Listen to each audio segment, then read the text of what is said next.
In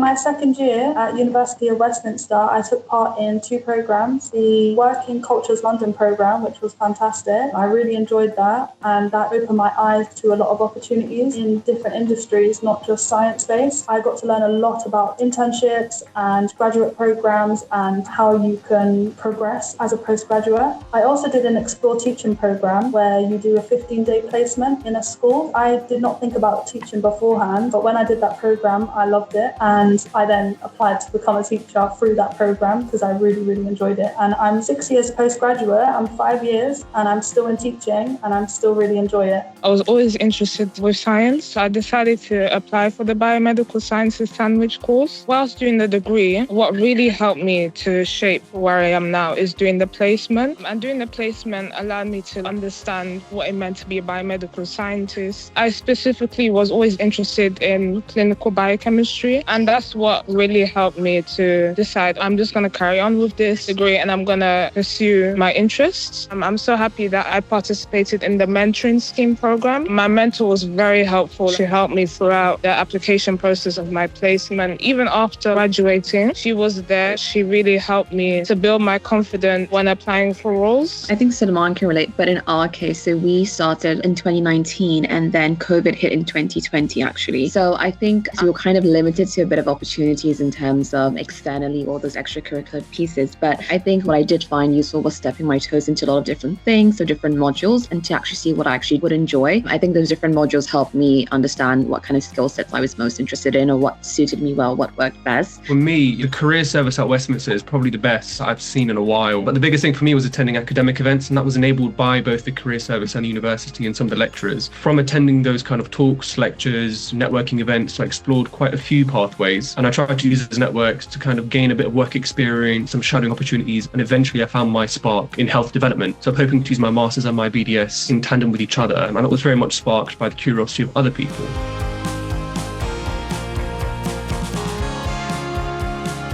Studying, resilience, networking, communication across different platforms, different opportunities. Networking is something I definitely learned from doing the course. Communication is a massive factor, a skill that I learned on the course. Independent study, thinking of it now, and I'm looking at students now who are teenagers. I'm a secondary school teacher, just thinking about how independent you have to be at university compared to how much they are spoon-fed at the moment. Building those skills that I had and trying to just prepare students for that independence of university.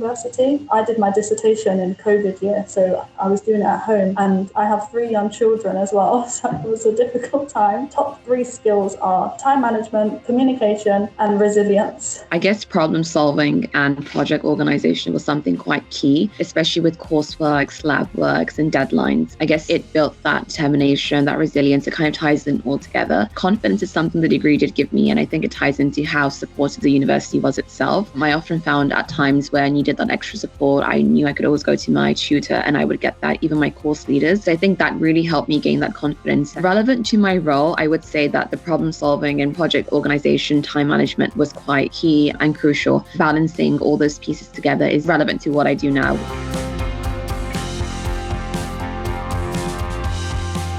My worries, funnily enough, because I did a placement, I was like, oh, it's going to be fine. I'm going to get a job straight away after graduating. But that was not the case. In terms of becoming a HCPC registered biomedical scientist, I had to wait for my diploma before actually registering. And during that time period, I was trying to apply for roles and trying to gain interviews, although I was not yet registered at the time. But whilst doing that as well, I decided I'm not just going to sit around. I'm going to apply for other lab roles. Whilst doing that, I've realized I've gained different skills. I was in a different discipline at the time, so I gained some skills and knowledge in that area as well. But long story short, it took me about 7 months to get my current role. Initially, I didn't have any worries, but during the application process, obviously it was very daunting to have interviews. Going through so many interviews has gained my confidence I have now, and it has helped me acquire the knowledge that I have now. So I appreciate the process. Starting the degree, I didn't actually know too much what to expect. But in terms of practicality, the lab-based skills, how far would it go? So my concern when I got to about second year was, would this degree be too broad? How much of those skills are actually relevant, especially moving away from the lab-based skills? because we didn't get that much exposure when we first started naturally. And then it was upon reflection, I was like, oh, okay, so there are actually a lot of transferable skills. And I've used a lot of those same skills doing outdoorsy stuff, like the critical thinking, delivering first aid on a mountain. That's something I don't really consider when I look at a lab-based degree. As a person, I am someone that thinks about the future a lot. So it was kind of not knowing what the clear path was actually for me. So I was a bit concerned about how would this degree that I've done translate into industry roles, because that was something I was more interested in, or whether there would be enough opportunities outside of the lab. I think that's something I was concerned about. Honestly, I think biomed is such a versatile degree itself. And I think there's so much to offer that once you explore those opportunities, I did realize there was actually a lot out there. So there was much more opportunities than I initially expected. So I guess it's not easy and you have to apply to a lot of places, but it's the experience you get within those application processes, within those assessments, within those interviews. And I think it shapes your experience itself. You have to put yourself out there, take a leap of faith, build that confidence within you to explore things, and then things do work out in the end. That's what I would say.